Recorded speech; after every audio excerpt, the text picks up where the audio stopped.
Hello, everyone. Welcome back to Plotlines. I'm your host, Connor. And if you like what we've been doing here on this channel, please like, share, and subscribe. Back with me today is John. Good to be back, Connor. Thanks for having me. I'm really excited about today's interview because we get to talk with a good friend of mine, Father Chase Hilgenbrinck. Father Chase is currently serving as the Vocations Director for the Diocese of Peoria and is a former professional soccer player. He played in Chile for a number of years before becoming a Catholic priest. So excited to just get to know him a little more, talk about his life as a priest. A well-known star. Word from our affiliate, Bishop Sheen Rosaries. You've probably worn through the chain of your cheap plastic rosary. Other rosaries simply can't stand up to the wear and tear of everyday life. Bishop Sheen Rosaries are made of solid metal beads and paracord to withstand any condition, and are backed with a lifetime warranty. Upgrade your rosary to a Bishop Sheen rosary made to fit your lifestyle or buy one for a friend. Each rosary sold supplies 2 weeks of food for a school kid in Uganda. You use the exclusive link down below to help support our efforts here at Plotlines. The link will take you to sheenrosaries.com. Be sure to use the code Plotlines10. Happy Easter, Father. Happy Easter to y'all. So, Father, will you give us a short sort of tale of how you became a priest? Just a short one. Like, I don't think I don't know if I can tell a short story, but the short of it is really getting down to the vocation story of who I am today was really a search for manhood, which I've talked about with many of the guys, wanting to be a real man and not knowing what that looks like, especially when you're in your adolescence and just trying to figure it out. And you're in high school and you're in college and you're slowly learning who you are and what you're about and who you want to be. And it wasn't until I was out of college until I really recognized that my faith wasn't just something that I do on Sundays. It wasn't just going to mass, but it was about becoming a man. And I realized that, like, in order to become the man that I wanted to be, I never realized that it was like the man that God wanted me to be as well. Mm-hmm. And so when I found that out, I realized, man, there's so much about our faith, so much about what God's calling me to do and to be. And I wanted to live in a relationship with him. I realized that we can't be real men who God created unless we actually live in relationship with the man of Jesus Christ. And once I started doing that, everything else unfolded. So me being a priest is not my idea. It's not what I think true manhood is necessarily. It's just living in a relationship with Jesus and then being free enough to say yes to whatever he asks. And I think that's one of the marks of Christian manhood is, are you free to say yes to whatever God is asking of you? And I think that my greatest, realization of my manhood was when I became free to become the man that he called me to be. So that could be a married man or a priest, consecrated, whatever it is, but the freedom to say yes. And I'm a priest today because I think it's the fulfillment of the man that he created me to be. And now I have to do the same thing every day, making myself free. And we just got through the season of Lent, like growing in freedom to say yes to God. That's what it's all about. So really, that's why I'm here today. Yeah. We talked a little bit in your intro how you used to be a former soccer player. Oh, did I not mention that? No. That's all right, though. But I had mentioned it, and one of the things I was thinking is, like, answering God's will is probably like the hardest thing to do when you're not like free. And you mentioned Right. that. And do you have any advice towards like what you can do to set yourself up to answer God's like call for whatever vocation you're called to do it freely and like to do it well, I guess? Yeah. Well, maybe two things. We can't answer God unless we hear him. Right. And so it really, this sounds cliche coming from a priest, but it could come from any Christian disciple. Could say the only way that we know God is really to be in relationship with him. Mm-hmm. And that relationship entails knowledge of him, which is like through scripture and through tradition, through our church. But it also entails like having conversation, like actually sitting with God, actually praying, right? Mm-hmm. And so I found the voice of God in silence. And I never knew that silence was a vehicle to God's voice. Mm-hmm. And I didn't desire silence like most people. It's not fun, it's until you find peace there, until you actually live in relationship in the silence. Sometimes we say that you don't, it's not being alone, it's being in solidarity, which means being in relationship with someone in the silence. And that's where it becomes fun, if you will. Maybe fun's not the best word, but it becomes an authentic relationship, something that I'm willing to do on a daily basis because I find peace in that relationship. I find my fulfillment in that relationship. So, prayer is essential for any Christian to hear the voice of God. Sitting and silence is maybe the greatest vehicle to that. I don't know if you heard, but Padre Pio used to always say, like, this generation is lost because they do not pray. I was like, yeah, like, absolutely. Right. Like, we don't talk to God enough. Right. And it's hard to believe that if you have never attempted it, or if you've never experienced it, but once you have, you just know it to be true. That absolutely is true. And just maybe a second thing, I always, joke with you about being a military man, and you are, and it gives me, like, I love the military, and I love what you do, and I love the heroic witnesses of men who lay down their life and live such order and desire so much more than themselves. They live for others. But one of those things, I just got done reading Dan Crenshaw's book called Fortitude. I recommend it to any man. And because it's not really just about, being a Navy SEAL, it's about what it is to become a man. And one of his main things in the chapter that hit me the most is he just says, do hard things. I think if we want to be free to do the will of God, we have to set ourselves up by practicing doing hard things, so that when hard questions are asked of us, whether it's in military or whether it's by our parents, or whether it's by our spouse someday, or whether it's by my bishop someday, or whether it's God asking me to do something that might be difficult, or I can't necessarily see why this would be good, I'm automatically, like, I've trained myself to be free to say yes to something hard. And so as men, we've talked about this before too, it's just like doing hard things is a great training for being free to do what we ought to do in the future. Yeah, that's what freedom is, being able to choose the right path. So, Father, how hard is it? You talked about, being able to say yes to difficult things. How hard has it been to change jobs in the diocese for yourself? Every personality is a little bit different, and our personalities have different capacities. When I was discerning priesthood, and I wasn't excited about a lot of things about the priesthood, I didn't think that it would be a lot of fun, or that it would, I would find my fulfillment in it. It was hard for me to see those things. But one of the things that I found really attractive in the priesthood is that I wouldn't stay in one place too long. One thing that was attracted to me was mission, right? And so to kind of be on mission, to kind of be a soldier, I was a professional soccer player, so I was always on the move, and I could be on one team this year and another team next year. And this weekend we go to this city, and the next week we go to this city, because we're on a mission to, like, find victory, right? So one of the things that I was trained in, and one of the things that I was ready for, and I was actually excited about, was, I could be moved around a lot and to see a lot of faces and to be on mission in different areas. So while I'm human and I enjoy stability, at the same time, when the couple times that I've gotten a phone call from the bishop that says, I have a new mission for you, and there's more for you to be done, and I'm choosing you for this, I get pumped. I get so excited. Yeah, sure. Yeah, it means you have to leave some things behind that you love, but I trust that that's God speaking to me. It's God's will that I move in the mission and to advance the kingdom in some new way. So, humanly, is it difficult to leave some things behind that you love, and especially a place like the Newman Center here at the University of Illinois. This was a tough assignment to leave behind, but I did so with great confidence and hope, knowing that there was something great that lies ahead, and I'm getting to live a great mission now, and I love it. Yeah. How has it been being Vocations Director? I love discerning with men. Yeah. I love the opportunity to inspire. I love the opportunity to work with youth, and I love to build up men, no matter what vocation they're in, and to help anybody, not just men, but men and women, to understand that God has a plan for their life. So all of these things are, like, at the heart of what it is to be a vocation director, to guide the hearts of men and women to know that God has a plan for them, and then to help them to live that plan for their life.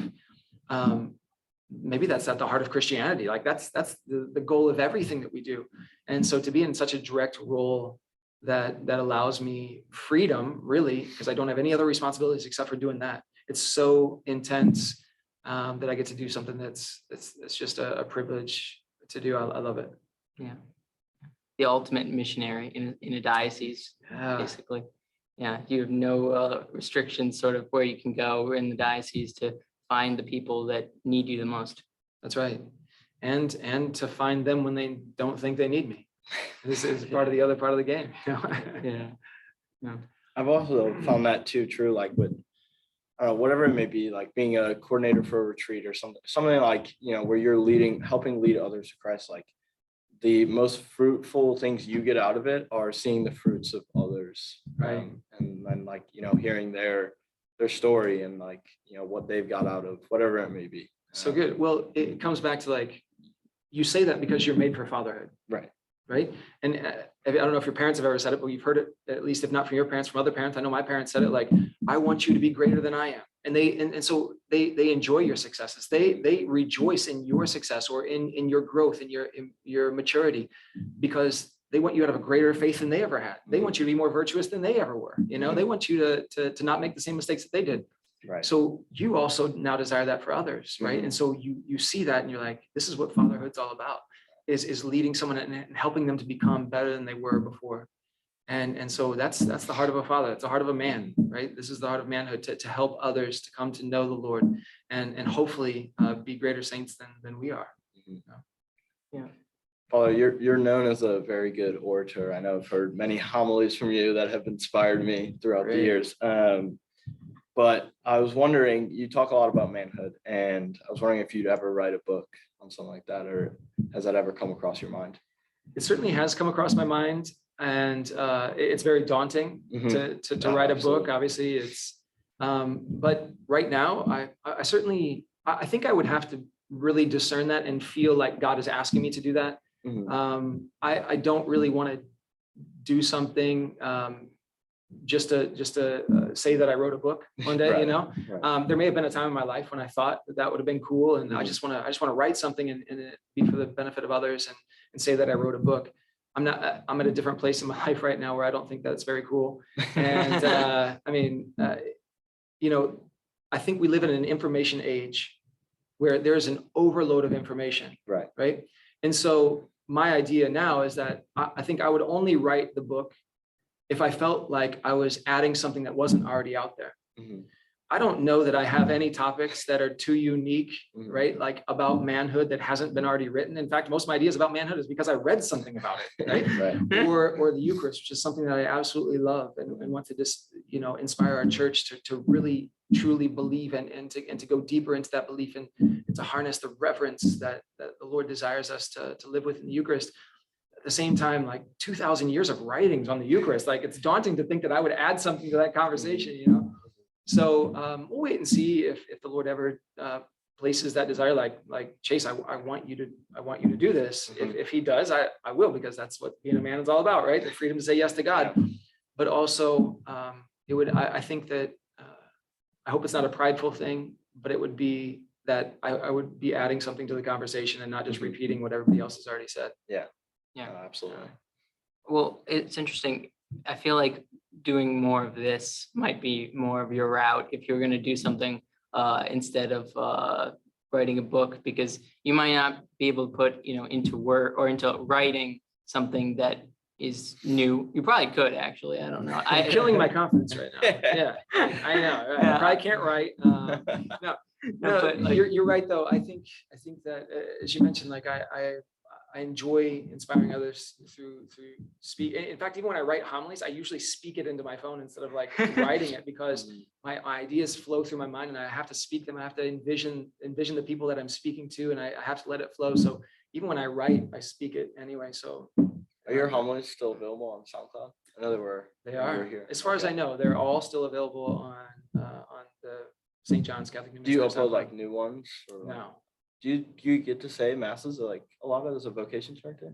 So yes, I don't have my own parish, and so I don't have the same crowd. But almost every weekend, I'm traveling to a different parish in our diocese, and either covering for a guy who's on leave, or just again I invite myself to some parishes because I want to get to the youth there, or it's a parish that's really growing. So I certainly do that. A lot of the stuff that I preach on now, I try to focus it on vocation because I think it's something that's not preached enough. And if I don't do it, then who else is doing it, right? Like I gotta get there. It's in your job description. Yeah. So I don't upload my homilies anywhere currently because it's probably a lot of repeat, and a lot of similar messaging, and always reflecting on the gospel of the weekend, but at the same time, a similar vocational message. Yeah. You mentioned that you speak your homilies when you write them. I speak when I write, but for different reasons. Right. Or you got to use your gifts, use the gifts you have. But yeah, so how important is fraternity in the priesthood, like amongst priests? We're finding out how important it is, right? Through the good and the bad, that we've been through in our priestly brotherhood. Fraternity is, especially in the priesthood, is something that, priests understand each other in a way that no one understands you, right? So even though my brother is one of my closest friends, or my parents, I'm very close to my parents, and I have friends outside of that. There's things that, I just may not share with my parents or my brother just because they don't understand, like a military man, Yeah. right? There's certain things like you would Absolutely. share with like people who are in RTC or in combat that I could never understand, Right. And so there's that aspect to it, but there's also just that communal aspect to it. Like men need other men. We need other men in our life. And so just to share that and foster that relationship with one another, to have accountability with one another. If you spend too much time by yourself, you become weird, right? Like, don't be weird, right? Yeah. This is something that we got to keep preaching. Like, we don't need a weird church. We need men who are real men, who are faithful, whether they're priests or whether they're married men. So fraternity amongst men is important across the board, but certainly in priests who oftentimes live alone, need to foster those relationships. And then also, just that, holding each other accountable and making sure guys are doing well, and not finding comforts in areas that aren't virtuous, so that's all really present. I think we all generally know that, especially in an age of technology, and in an age of COVID isolation, in an age where interpersonal relationships are becoming less common. Everybody is understanding the need for fraternity and community. Yeah, it seems as though especially hard given the recent sort of decrease in the Catholic Church in numbers, as well as in priests. You have a lot more priests living alone in churches and not having as common opportunity to have fraternity. Right. Is that something people are trying to overcome? Like, how is that? Do you know how? Absolutely. Well, it has to be intentionally done because life is busy, right? And so there's never enough time to say, oh, when I have time, I'll hang out with somebody else. It's got to be built in, and I found that in my priesthood as well. And there's hardly anything that I love more than priestly fraternity. So it's not a chore, but certainly we have to make time for it. We have to be intentional about doing that, and recognize that it's not virtuous to say, I'm just going to bury my head in work, and I'm just going to, because what does a man do? A man works as hard as he can, and he provides, and he and some people, will sometimes, say that about priests too. Like, I've heard, parishioners, say that, Father should be here all the time. He should never be away. You should just be, people need him. Like, there's only one of him, and there's 1,000 of us, and we need him here. You can't leave. And then I've heard other parishioners who like get it and actually say like, oh, it makes me feel so good to know that you're getting away for vacation. It makes me feel so good that like you take a break, that I know that you have friendships outside of this parish. And so we have to understand that everybody needs that. And it's not virtuous just to work yourself to death and to burn out. Like, I think the lack of fraternity has helped priests burn out. Yeah. Right. Just like it's helped marriages burn out, and it's helped, relationships go to waste. So there's got to be a balance in everything that we do, and fraternity is paramount. Kind of going off of that, how has being a priest made you a better son, better friend, and I guess in a sense a better father to your spiritual children? That's great. living your vocation, whatever that may be for our listeners or whatever else, you're growing into a new understanding of who you've been made to be. And really, you can't, we're all called to fatherhood, the three of us, right? Whatever that fatherhood is, we can't live in the fullness of fatherhood until we realize that we're sons. You have to be a son before you're a father. You have to accept that sonship,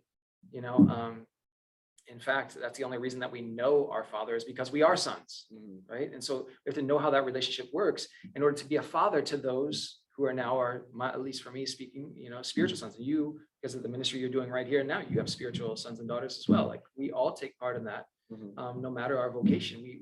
We're made to be spiritual fathers, and you do that because you know that there's a need in your sons and daughters, and you give that to them. So certainly priesthood is honed in my experience of being a son. Right? Even to my parents, even now, like I still desire that. Like I desire being a son now as much as ever, right? When we're young, oftentimes we're rebellious sons, and maybe we don't even want to be called the son. We just want to grow up too fast. Now, as much as ever, like I want to be a son to my parents. I want to be a good son. I want to be a better son than I was before, right? Do you find yourself clinging to your mom maybe more? Like, and that Jesus and his mother, their relationship was, it's one of the greatest relationships the world's ever seen. Right. So as a priest, as a reflection of Christ, do you find yourself clinging to your mom more too? Not to diss your dad at all. Yeah, no. I don't think that clinging is the right word. Yeah. And it can be taken, in different ways, and maybe seen as less of a proper relationship of freedom, right? Clinging means maybe like less freedom. I know you don't intend that, but what I guess what I want to say is my relationship with my mom, I think I've grown in reverence for her as a woman, right? Maybe as Jesus, saw his mom in such great reverence. Certainly that relationship has been a model for me to know how to live with my mother. Right. But growing up with all men in the house, my mom was always the only one. And so I often didn't understand the relationship with women in general in my life. It was only through that relationship with my mother. But now, I just want to honor and respect her now more than ever. And certainly there's a closeness through our faith that has grown more than it ever did when I was growing up and lived in the home. So there's a beautiful relationship with my mom, and she's such a faithful woman, and she loves me like I want to say like Mary loved Jesus, and at least she's imitating that love, if not trying to perfect it. I always say my mom's a saint. I hear it from a lot of people too. Your mother's I think a saint. all moms are saints in some aspects. Yeah. Being a mom's not an easy job. Probably the hardest. Sure. Also, is it kind of weird being a father to your parents? It is, especially when they call me father. My dad will call me father, and I'll respond to him. I'll say, father. That very big cycle. Yeah, it's fun. No, a lot of people actually ask me that. I should clear, but a lot of people ask me, do your parents call you father? And not always. I think that would be weird if that was done. It was contrived or something like that. Like you need to call me father. No, that's not the case. My parents actually, it's kind of a fun thing. But like whenever I do something priestly, they're like, "Good job, father." I walk out and ask if I gave a homily. Yeah, good job, father. Or, so when I'm doing something priestly, they call me father. But when we're just around, I'm still just Chase. Yeah, and that's what it is. And I'm their son. So, what was the question? It wasn't about that. Well, it was about being a better son. And No, not Connor. Oh, that was being a spiritual father to your being a parents. spiritual father to my parents. Oh yeah. Yeah, it's kind of a cool thing. It was strange at the beginning to think that I would minister to my parents. At the same time, like over time, I've been able to see them as the faithful of the church, almost like just a parishioner that I would have anywhere else, who desires the sacraments, who sometimes has questions about the church and wants clarity and insight.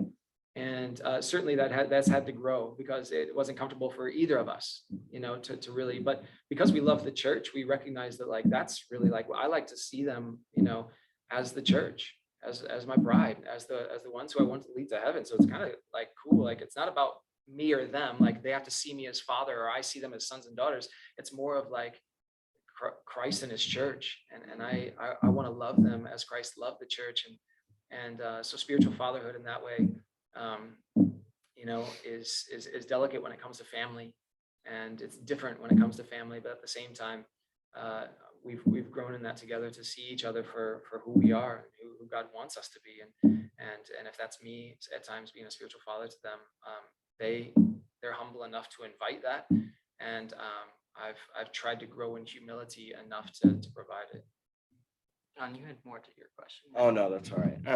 I actually like one of the traditions that I love about like the ordination of a priest is that after, correct me if I'm wrong, you probably know better than me, Yeah. but I heard it from Father Lucas actually, Oh, yeah. as after the priest says his first confession, he gives a stole to his father, and then I forget the gift he gives to his mom.